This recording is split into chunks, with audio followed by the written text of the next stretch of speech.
Varicose veins కి సరైన చికిత్స కోసం సంప్రదించండి ఎవిస్ హాస్పిటల్. నమస్తే రమ్మగారు. నమస్తే జయ. రమ్మగారు, మనము దేవాలయాలు, వాటి యొక్క స్థల పురాణం, వీటి గురించి మాట్లాడుకుంటూ ఉంటాం కదా. నరసింహస్వామి దేవాలయం ఏదైనా ఒకటి చెప్పండి అండి. మీకు చాలా ఇష్టం కదండి నరసింహస్వామి? చాలా ఇష్టం. మా ఇలవేల్పు పుట్టింట్లో, మా అత్తవారింట్లో కూడా నరసింహస్వామి అని అంటారు.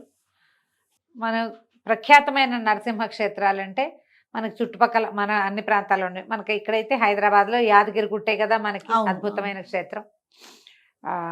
మనం చూసాం ఇంతకుముందుకు వేదాద్రి, మంగళగిరి, అంతర్వేది, తర్వాత అహోబిలం, కదిరి ఇక్కడ మనకి దగ్గరలో ఉన్నది. దగ్గరేం కాదు, అది కూడా బెంగళూరు రూట్లో ఉందనుకో. తర్వాత ఏమో మన సింహాద్రి అప్పన్న, పెంచలకోన లక్ష్మీ నరసింహస్వామి, ఇట్లా ప్రత్యేకంగా నరసింహస్వామి దేవాలయాలు ఉన్నాయి మనకి. సాధారణంగా నరసింహస్వామి అట కొండల మీద గుహల్లోనూ వెలుస్తాడని చెప్తారు. నరసింహుడు అంటే సింహస్వరూపుడు కదా స్వామివారు. తర్వాత తిరుపతి దగ్గర సింగిరి కోన అనే ఒక చోట కూడా కనపడతాడు ఆయన. పెంచెల కోన ఎట్లాగో సింగిరి కోన కూడా నిలబడి ఉన్న దేవాలయం, నిలబడి ఉంటాడు లక్ష్మీ నరసింహస్వామి. ఎక్కువగా కొండల మీదే కొండల మీద ఉంటాడు. కొండ మీద గుహలో లోపలగా దట్టమైన అటవీ ప్రాంతాల్లో అలా ఉన్నట్టే కనిపిస్తాడు. ఈ నరసింహస్వామి ఎప్పుడు ఎలాంటి పరిస్థితుల్లో ఆవిర్భవించాడు, ఆయన యొక్క అస్తిత్వపు ప్రశ్న, విష్ణువు సర్వాంతర్యామి, ఎందుగలడు అందు లేడని సందేహము వలదు, చక్రి సర్వోపగతుండు అని చెప్పాడు ప్రహ్లాదుడు. ఎక్కడైనా ఉంటాడు భగవంతుడు, ప్రతి చోట ఉంటాడు. ఆ ఇందులో ఉంటాడా అని ప్రశ్నింపబడి అందులో ఉన్నాడని చూపించడం కోసం వచ్చాడు. ఆ కనిపించినప్పుడు ఒక మహోగ్రమైన స్వరూపంతో కనిపించాడు. అది పూర్తిగా హిరణ్యకశిపుని వధ కోసమే. అతను ఇంకా లేకుండా చేయటం కోసం, అతను అడిగిన విపరీత వరాలకి అనుగుణమైన స్వరూపంతో, మనిషి కాదు జంతువు కాదు, ముఖము సింహస్వరూపం ఉండి, శరీరం మానవ శరీరం ఉండి, దేహం మానవ దేహంలాగా ఉండి నరమృగ రూపంతో కనిపించాడు.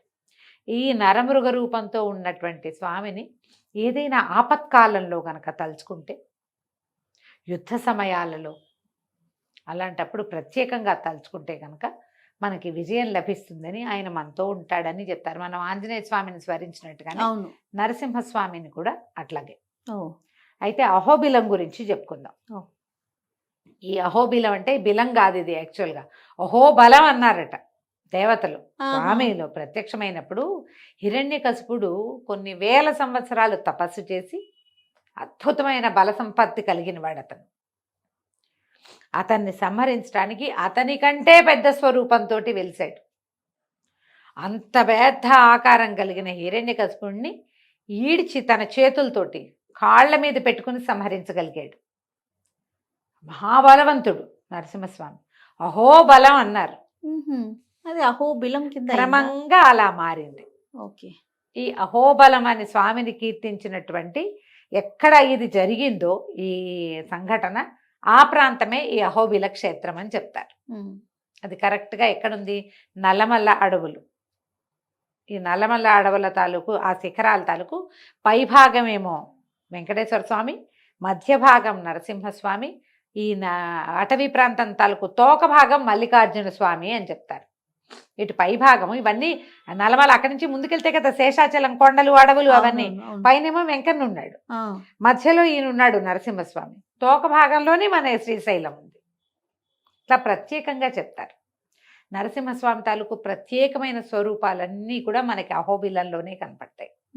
ఎగువ అహోబిలం, దిగువ అహోబిలం అంటారు. అవును, మొత్తం 9 దేవాలయాలు ఉన్నాయి అక్కడ. ఒకచోటే లేవు, విడివిడిగా ఉన్నాయి. కింద మనకి లక్ష్మీనరసింహస్వామి ప్రసన్నమైన స్వరూపంతో, అమ్మవారు అమృతవల్లి తాయారు ఆమె ప్రత్యేకంగా, తర్వాత ఆండాళ్ళ సన్నిధి ప్రత్యేకంగా ఇట్లా కనపడుతుంది. అంటే పురాతనమైంది తెలుస్తుంది జయ, ఎంత పాతదో. అవునండి. ఎగువ అహోబిలానికి నడిచి వెళ్ళటానికి, పైకి వెళ్ళటానికి కర్రలు పుచ్చుకుని వెళ్ళాం. నేను వెళ్ళి దాదాపుగా 10 సంవత్సరాలు అయింది పైనే. అప్పుడు ఈ డోలి వాళ్ళు ఎవరో వచ్చారు. డోలి వాళ్ళు మావాడు ఇంతున్నాడు అప్పటికి, అక్కడికి 8 ఏళ్ళు, నేను వెళ్ళే 12 ఏళ్ళైనా అయిందేమో.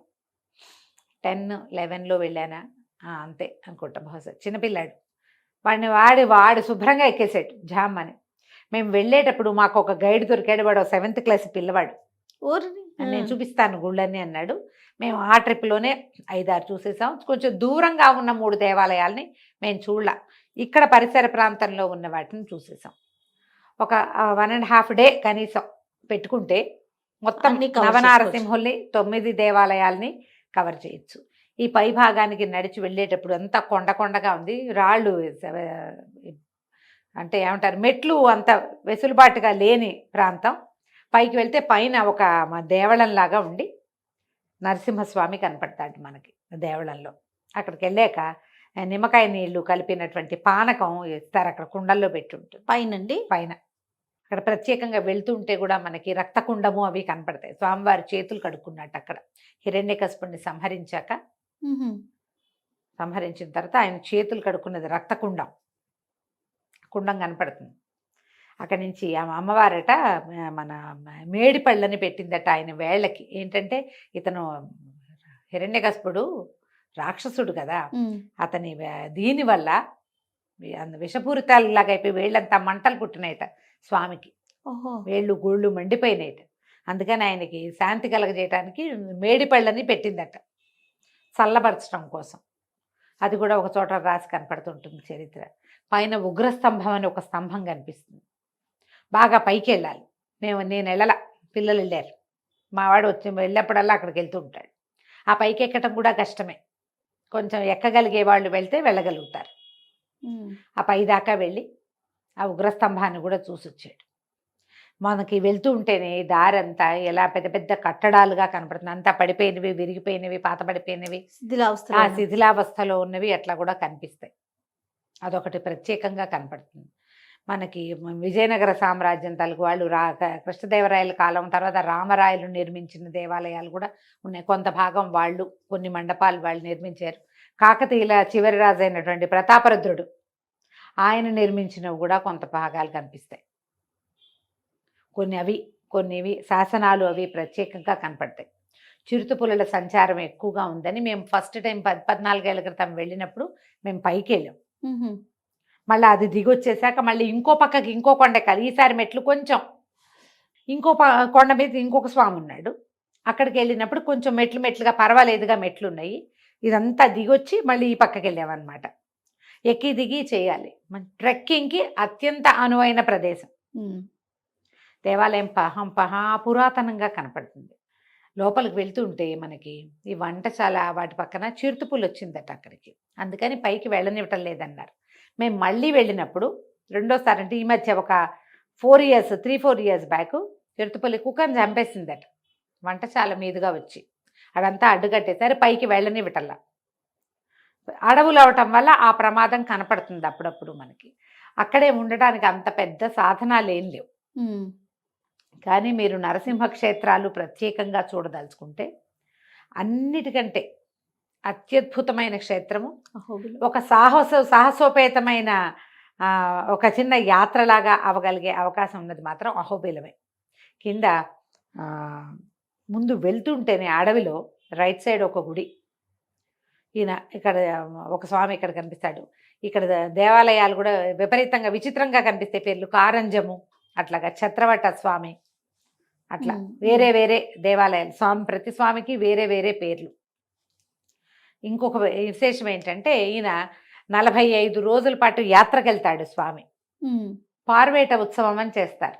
ఈ పార్వేట ఏమిటి, ఈయన నరసింహస్వామిగా విష్ణుమూర్తి మారినప్పుడు ఆయన చెంచుగూడాల్లోకి వచ్చాడు. ఈ అడవుల వెంబడిపడి తిరిగాడు కదా, చెంచులకి అల్లుడైపోయాడు ఆయన. చెంచులక్ష్మి అవతారం అదే చెప్పుకుంటాం కదా మనం. అయితే ఈ అన్ని చెంచుగూడాలకి వెళ్తాడట. ఫాల్గుణ మాసంలో కళ్యాణం చేస్తారు ఆయనకి.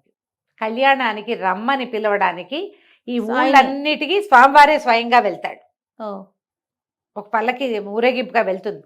పార్వేట ఉత్సవం 45 రోజుల పాటు చేస్తారు. దేవాలయంలో ఉండడు, బయటకు వచ్చేస్తారు. వచ్చేసి ఈ మొత్తం అన్ని గ్రామాల్లోనూ అర్చనలు అన్నీ జరుగుతాయి. అల్లుడికి జరుపుతారు వీళ్ళంతా, వాళ్ళ ప్రాంతపు అమ్మాయిని చేసుకున్నందుకు. అన్ని చోట్లకి వెళ్ళిన తర్వాత మళ్ళా తిరిగి వచ్చాక కళ్యాణం చేస్తారు. పార్వేట ఇప్పుడు మనం పార్వేట ఉత్సవాలు అన్ని దేవాలయాల్లోనూ చూస్తాం. అవును. స్వామివారు ఒకరోజు వెళ్ళొస్తాడు. మన వెంకన్న కూడా వెళ్తాడు పార్వేటకి, అవును. ఒకసారి ఒకరోజే. లేదా కొన్ని చోట్ల దేవాలయాలు 3 రోజులు ఉంటుంది, అంతకంటే ఉండదు. ఈయనొక్కడు దేవాలయం విడిచిపెట్టి వెళ్ళిపోతాడు బయటికి. అంటే ఈ ఉత్సవవరులు వెళ్తారనమాట. ఈ అహోబిలాల్లో ప్రత్యేకమైనది ఇంకోటి ఏంటంటే, మనం వినంగానే ఏదో పెద్ద స్వరూపంగా ఉంటామా, ప్రశాంతంగా ఉంటాడు స్వామి. కింద దిగువ అహోబిలంలో చాలా చక్కగా ఎంత ప్రశాంతంగా కనిపిస్తాడు. పైన ఉన్న ఆలయాల్లో, పైన ఉన్న మండపంలో మాత్రం కాస్త ఈ మన హిరణ్యకశిపుడు హృదయ విదారణ కనపడుతుంది. అతను చీల్చిన ఇవి ఆ విగ్రహ స్వరూపం అట్లా మనకు చూపిస్తారనమాట. ప్రతి చోట ఎక్కాలి దిగాలి. నేరుగా మొట్టమొదటి దేవాలయం కూడా మనం కొంచెం ఎత్తుకి ఇట్లా కొండకి కరిపించినట్టుగా ఉంటుంది. వెళ్ళుంటావుగా నువ్వు? వెళ్ళాను రమ్మగారు, కానీ పైకి వెళ్ళలేదు. మీరు కింద వెళ్ళినప్పుడు వరకే. కుదరలే. మీరు వెళ్ళినప్పుడు నేను కుదిరి ఎక్కలేక వెళ్ళలేదు రమ్మగారు. అదే అప్పుడు మాకు కొంచెం చిన్నపిల్లలు, మేము కూడా పర్వాలేదు, నేను యాక్టివ్ గానే ఉన్నాను బాగా. ఓకే. కర్రలు ఇచ్చారు, ఆ, మళ్ళీ ఆ కర్రలన్నీ అక్కడ అప్పచెప్పామన్నమాట. ఓకే. కొంచెం ఈ పులుల భయం లేని రోజుల్లో గనక వెళ్తే, మొన్న గనక వెళ్ళనిస్తే 3-4 ఏళ్ల క్రితం మళ్ళీ ఎక్కేసేవాళ్ళు. పోయేవాళ్ళు. మా పిల్లలు ఇంకా పెద్దవాళ్ళు అయిపోయారు అప్పటికి, అవును, బాగా అవును. ఎక్కేవాళ్ళం. నాకు ఆ ఎక్కే సరదా కూడా ఉంది. ఫస్ట్ టైం వెళ్ళినప్పుడు జయ, ఇప్పుడు మళ్ళీ గుర్తొచ్చింది నాకు, మహానంది వెళ్ళి అక్కడి నుంచి ఇక్కడికి వెళ్ళే ప్లాన్ అహోబిలం అనమాట. వెళ్ళి. అహోబిలం వెళ్ళే ప్లాను. ఈ మహానంది వెళ్ళే లోపల మా కారు కనీసం 9 సార్లు పంచర్ అయింది జయ. ఆ, ఇక బయలుదేరిన దగ్గర నుంచి పంచర్లే అనుకో. ఆ. ఇది తీసి అది పెట్టి, అది తీసి ఇది పెట్టి, 2 టైర్లకి పంచర్లు చేయించి అయినా కూడా వెళ్ళారు. అయినా కూడా వెళ్ళాం. మహానంది చేరి, మహానందిలో రాత్రి కారు పూర్తిగా సెట్ చేసుకుని, మహానందిలో దర్శనమయ్యాక రాత్రి అక్కడ పడుకుని, పొద్దున్నే లేచి అహోబిలం బయలుదేరాం. ఓ. కానీ అహోబిలం రానిచ్చాడు మమ్మల్ని, ఏమనలా. ఆ. ఈ మహానంది దర్శన చేరే భాగ్యం లోపల ఉంది మీకు. సూపర్ గా జనం చాలా తక్కువ ఉంటారు. ఎప్పుడో ఒకసారి కొంచెం కాస్త కనపడతారు. అవును, అవును. ఎక్కువగా అనిపించరు. అంటే అంత ఎక్కువ. ఉత్సవాలు అలాంటప్పుడు ఉంటారేమో రమ్మగారు. ఉంటారేమో కానీ అంత ఎక్కువగా ఏమి ఉండరు. అంత ఎక్కువ లేరు. చాలా విశేషంగా కనపడుతుంది. ఇక్కడ ఏంటంటే పౌర్ణములు అవన్నీ విశేషంగా విశేషంగా చేస్తారు. ప్రత్యేకంగా కనిపిస్తుంది, బాగుంటుంది.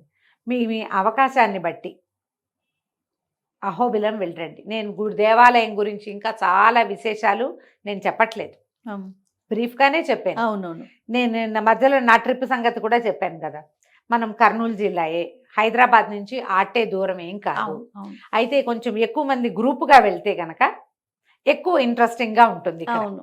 మనం ఒకళ్ళవే ఇద్దరమే వెళ్ళినా, ఫ్యామిలీతో 2-3 వెళ్ళినా కూడా కొంచెం మరి ఒంటరిగా ఉన్న భావాలు వస్తాయి.